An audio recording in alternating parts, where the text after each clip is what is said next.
যুক্তি বেগম জিয়া আত্মপক্ষ সমর্থন করে যে বক্তব্য সেটি কিন্তু আজকে মিথ্যা প্রমাণিত হয়েছে। আদালত রায় উল্লেখ করেছেন যে আসলে বিদেশ থেকে যে অর্থটি এসেছিল সেই অর্থটি প্রধানমন্ত্রী এতিম তহবিলে জমা হয়েছিল এবং পরবর্তীতে সেটি ব্যক্তিগত বিভিন্ন অ্যাকাউন্টে ট্রান্সফার করা হয়। শুভ দর্শক, আপনাদের আশিকিন প্রিন্স আমাদেরকে জানাচ্ছিলেন যে আসলে 2,10,71,000 টাকা অর্থ জরিমানার পাশাপাশি খালেদা জিয়াকে 5 বছরের জেল দেওয়া হয়েছে। এছাড়া অন্যান্য যে আসামি রয়েছে জিয়া অরফানেজ ট্রাস্ট মামলার, তাদেরকে দেওয়া হচ্ছে 10 বছর করে কারাদণ্ড।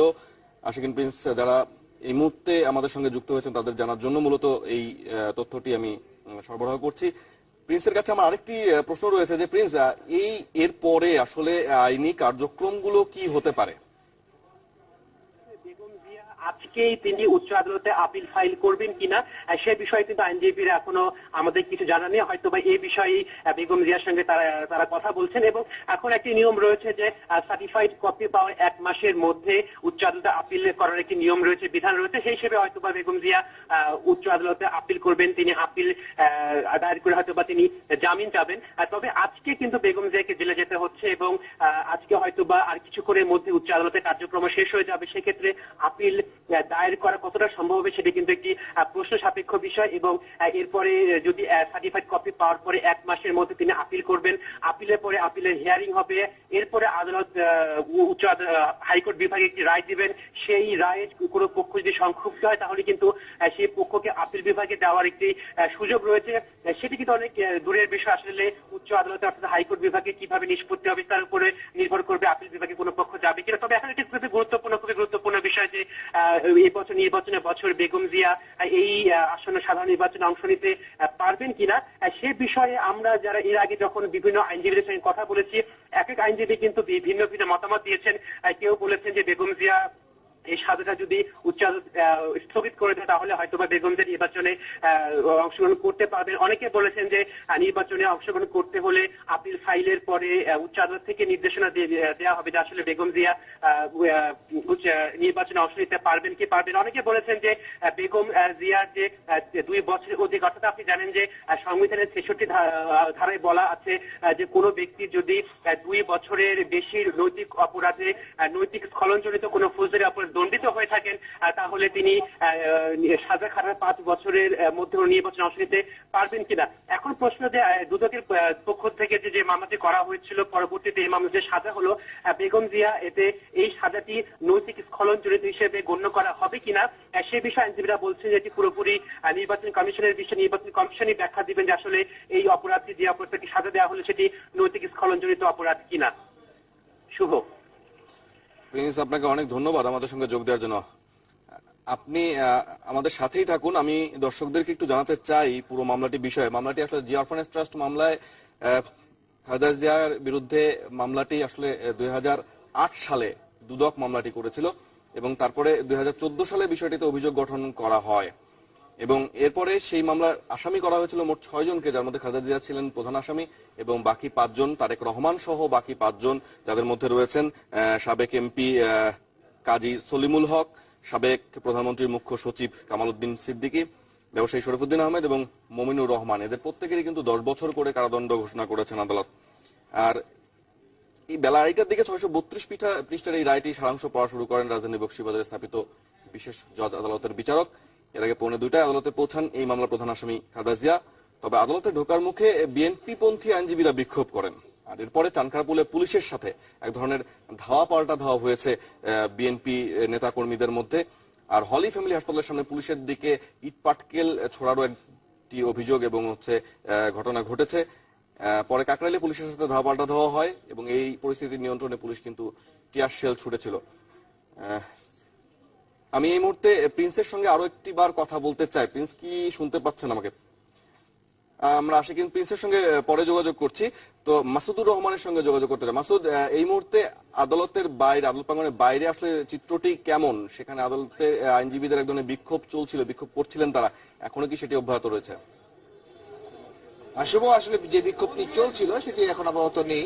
আমরা কিছুক্ষণ আগে দেখছিলাম যে আসলে যে তারা বিক্ষোভ করছিলেন সাজা হওয়ার পর, চেয়ারপারসন খালেদা জিয়ার সাজা হওয়ার পর কিন্তু একটি বিক্ষোভ তারা আমরা দেখছিলাম, এখন সেটি নেই।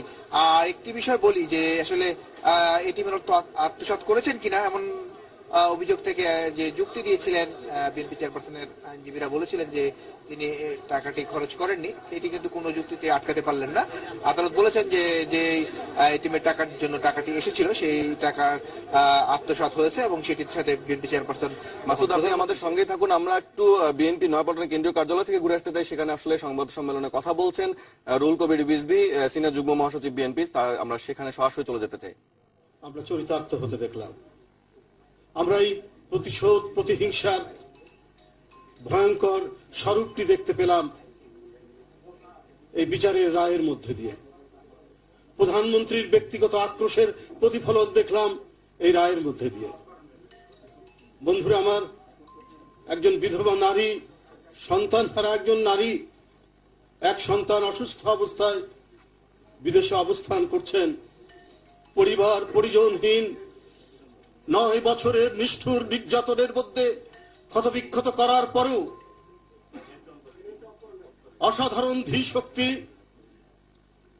এবং জনগণের প্রতি ভালোবাসা এবং অঙ্গীকারে এক অনন্য প্রত্যয় দীপ্ত মানুষ বেগম খালেদা জিয়া তাকে ভয়ঙ্কর ভাবে পর্যুদস্ত করার জন্য এক নীল নকশা সুদীর্ঘ দিন ধরে এই সরকার এবং এই সরকারের যারা মুরব্বী তারা করে এসছে। কারণ বেগম খালেদা জিয়া থাকলে তো সার্বভৌমত্ব থাকবে, বেগম খালেদা জিয়া থাকলে গণতন্ত্র থাকবে। বেগম খালেদা জিয়া স্বাধীনতার কথা বলেন। বেগম খালেদা জিয়া তাকে এই সরকারের আন্দোলনের ফসলরাও দেশ থেকে বিচ্যুত করতে পারেনি। মাটি, মানুষ, মৃত্তিকার সাথে অনন্যভাবে জড়িত এক নেত্রীর নাম বেগম খালেদা জিয়া। এই কারণেই তার প্রতি যত প্রতিশোধ, এই জন্য তার প্রতি যত প্রতিহিংসা, এই জন্য তার প্রতি যত ধরনের ক্ষোভ এই ভোটারবিহীন সরকারের। বন্ধুরা আমার, সন্তান নেই, নাতি নাতনিরা নেই, এক বিষাক্ত পরিবেশের মধ্যে নানাভাবে নির্যাতনের আমরা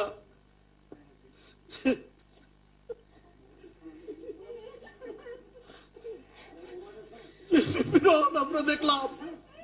পৃথিবীর কোথাও আমরা এটা দেখিনি। পৃথিবীর কোন দেশেও একজন স্বামী হারা, সন্তান হারা আরেক সন্তানের মাতৃত্বের স্নেহ বঞ্চিত, পুত্রের শ্রদ্ধা বঞ্চিত হয়ে শুধুমাত্র জনগণ, দল এবং মানুষের জন্য যিনি কাজ করেছেন, কথা বলেছেন, এটি যেন এক দীর্ঘ প্রতিহিংসা, একটা বিষ মনের মধ্যে পুষে রেখেছিলেন, তারই বহিঃপ্রকাশ ঘটানোর চেষ্টা করলেন এই সরকার। এই রায় প্রধানমন্ত্রীর প্রতিহিংসা পূরণের রায়। এই রায় এই সরকার একক কর্তৃত্ববাদী শাসন করবে, গণতন্ত্রকে ধুয়ে মুছে সাফসুতরো করে দিয়ে কোনো চিহ্ন না রেখে একদলীয় শাসন দীর্ঘায়িত করার জন্যই, প্রতিপক্ষকে নিশ্চিহ্ন করার জন্যই এই রায়। এই রায় বাংলাদেশের মানুষ ঘৃণাভাবে প্রত্যাখ্যান করে। এই রায় গণবিরোধী রায়, জনগণের আশা আকাঙ্ক্ষার বিরুদ্ধে রায়। এই রায় দেওয়া হয়েছে শুধুমাত্র একজন ব্যক্তিকে খুশি করার জন্য। ন্যায় বিচার এখানে প্রতিষ্ঠিত হয়নি, ন্যায় বিচারের ধারায় এই রায় হয়নি। শুধুমাত্র চাকরি রক্ষার্থে এই রায় দেওয়া হয়েছে, কারণ যাকে খুশি করলে চাকরি রক্ষা করা যাবে সেই রায় দেওয়া হয়েছে। আমি আবারও এই রায়ের প্রতি ধিক্কার জানাচ্ছি, ঘৃণা জানাচ্ছি, নিন্দা জানাচ্ছি, প্রতিবাদ জানাচ্ছি। ধন্যবাদ আপনাদের সবাইকে।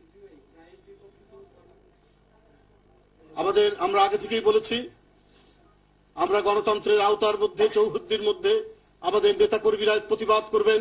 আপনাদের মধ্যে মাধ্যমে আমি ঢাকা সহ সারা বাংলাদেশের বিএনপির নেতাকর্মী, জাতীয়তাবাদী শক্তি সকলকে আহ্বান করছি, আপনারা শান্তিপূর্ণভাবে গণতন্ত্রের সীমানার মধ্যে আপনারা আপনাদের প্রতিবাদ করুন। আপনারা এগিয়ে আসুন রাজপথে। আপনারা নিজেরা বুলেট বরণ করবেন, কিন্তু অন্যকে আক্রমণ করবেন না। আপনাদের বিরুদ্ধে তারা নাশকতা করবে, সরকার নাশকতা করবে এবং করে চাপানোর চেষ্টা করবে। এই কারণে আপনাদের দুই হাত হচ্ছে সবচাইতে অন্যায়ের বিরুদ্ধে প্রতিবাদের বড় ভয়। এই দুই হাত শূন্যে তুলে ধরে আপনারা রাস্তায় নেমে আসুন এবং এই অন্যায়ের প্রতিবাদ করুন। আমি আবারও আপনাদের মাধ্যমে সারা দেশের নেতাকর্মীদেরকে এই আহ্বান জানাচ্ছি। আমাদের আইনি প্রক্রিয়া এবং রাজনৈতিক ভাবে দুইভাবেই মোকাবেলা করা হবে। ধন্যবাদ। দর্শক, নয়াপল্টনে বিএনপি কেন্দ্রীয় কার্যালয়ে দলের সিনিয়র যুগ্ম মহাসচিব রুহুল কবির রিজভী সংবাদ সম্মেলনে কথা বলছিলেন। সেখানে তিনি এই রায়কে প্রত্যাখ্যান করে বলেন যে এটি গণবিরোধী রায় এবং ন্যায় বিচার হয়নি বলেও দাবি করেন তিনি। এই মুহূর্তে আমরা আবারও চলে যেতে চাই মাসুদুর রহমানের কাছে। তিনি রয়েছেন বকশীবাজারে। মাসুদ, এখন সেখানকার পরিস্থিতি কেমন দেখছেন? কোন ধরনের খালেদা জিয়াকে কোথাও নিয়ে যাওয়ার প্রস্তুতি নেওয়া হচ্ছে কিনা, সব বিষয়ে জানতে চাচ্ছি আপনার কাছে।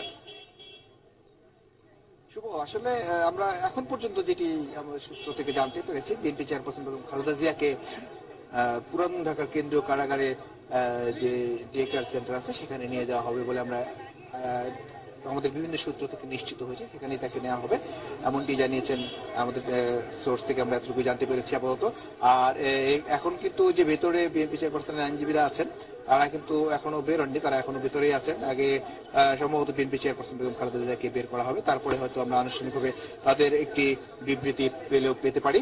আর তারপরে যেটি হলো যে দুদকের আইনজীবী যিনি প্রধান কৌশলী মুশাররফ হোসেন কাজল, তার পক্ষ থেকেও আমরা আনুষ্ঠানিকভাবে বিবৃতি এখনো পাইনি। এখন আমাদের আসলে কিছুক্ষণ এই জন্য অপেক্ষা করতে হবে। তবে আগের মতোই কিন্তু এই রাস্তাটি ঘিরে রাখা হয়েছে, একদম পুরো রাস্তাটি ব্যারিকেড দিয়ে রাখা হয়েছে যেন ভেতরে কেউ প্রবেশ করতে না পারে, ভেতর থেকে কেউ বেরিয়ে যেতে না পারে। যে সব রকম চলাচল কিন্তু বন্ধ করে দেওয়া হয়েছে এই আদালত প্রাঙ্গণের সামনের রাস্তাটি। আপনি দেখতেই পাচ্ছেন, অথবা আমরা যেমনটি দেখাচ্ছিলাম আপনাকে ভিডিও চিত্রের মাধ্যমে, যে গণমাধ্যম কর্মীরা অপেক্ষা করছে। ভেতরে আমাদের কোনো ক্যামেরা আজকে প্রবেশ করতে পারেনি, সে কারণে আমরা সেখানে ক্যামেরা নিয়েও প্রবেশ করতে পারিনি। আর আরেকটি বিষয় সেটি হলো যে প্রিজন ভ্যান কিন্তু বাইরে রাখা হয়েছে বিএনপি চেয়ারপারসনের জন্য। সেখানে যে তিনি যে 5 বছরের সাজা হয়েছে, এই প্রিজন ভ্যানে করে তাকে পুরান ঢাকার যে কেন্দ্রীয় কারাগার সেখানে যে ডে কেয়ার সেন্টার আছে সেখানে নেওয়া হয়েছে, সেখানে নেওয়া হবে বলে আমরা নিশ্চিত হয়েছি। এখন পর্যন্ত এটুকুই আমার কাছে খবর রয়েছে। আর খালেদা জিয়ার বিরুদ্ধে এই মামলায় 5 বছরের জেল হয়েছে, আর তার বড় ছেলে তারেক রহমান সহ বাকি আসামিদের 10 বছর করে জেল হয়েছে। আমরা একটু আপনাকে চিত্র দেখাতে চাই, একটু দানের ছবি দেখাতে চাই। আসলে এপাশে সম্ভবত আইন শৃঙ্খলা রক্ষাকারী বাহিনীর সদস্যরা আবারও আসছেন, সেটি কি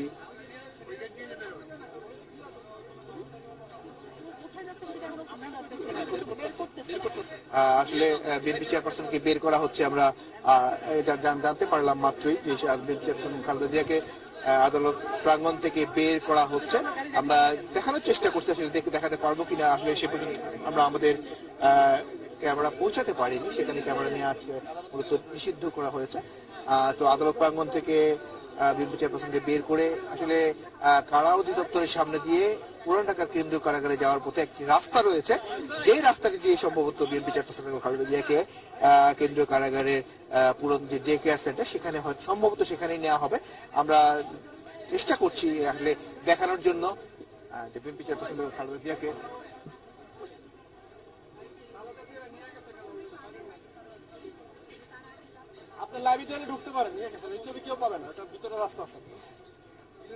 শুভ, এর মধ্যে আমরা যেটি বলছিলাম, শুভ শুনতে পাচ্ছেন হয়তো আমাকে, বিএনপি চেয়ারপারসন এবং খালেদা জিয়াকে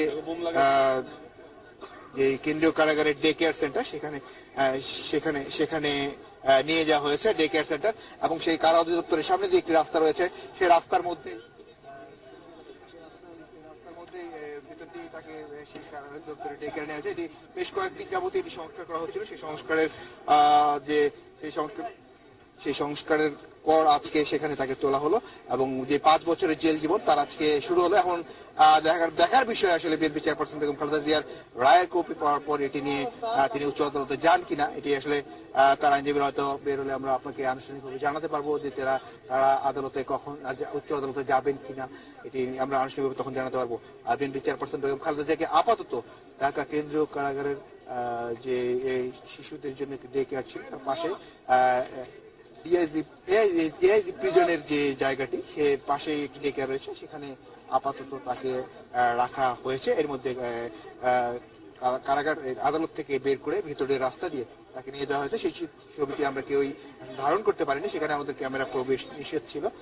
আর এখন তাহলে বলাই যায় যে বিএনপি চেয়ারপারসন বেগম খালেদা জিয়ার যে এতিমের অর্থ আত্মসাৎ মামলা সেটি প্রমাণিত হয়ে তাকে 5 বছরের জেল দিলেন আদালত, এবং তার 2 কোটি যে টাকা 2,10,00,000 টাকার যে আত্মসাতের অভিযোগ সেই সমপরিমাণ অর্থ কিন্তু তাকে জরিমানা করেছেন আদালত। আমরা আপনাকে চিত্র দেখানোর চেষ্টা করছি। এপাশে গণমাধ্যম কর্মীরা অপেক্ষা করছেন, আইন শৃঙ্খলা রক্ষাকারী বাহিনীর সদস্যরা কিন্তু ভিতরে অপেক্ষা করছেন। আমরা সামনে রাস্তা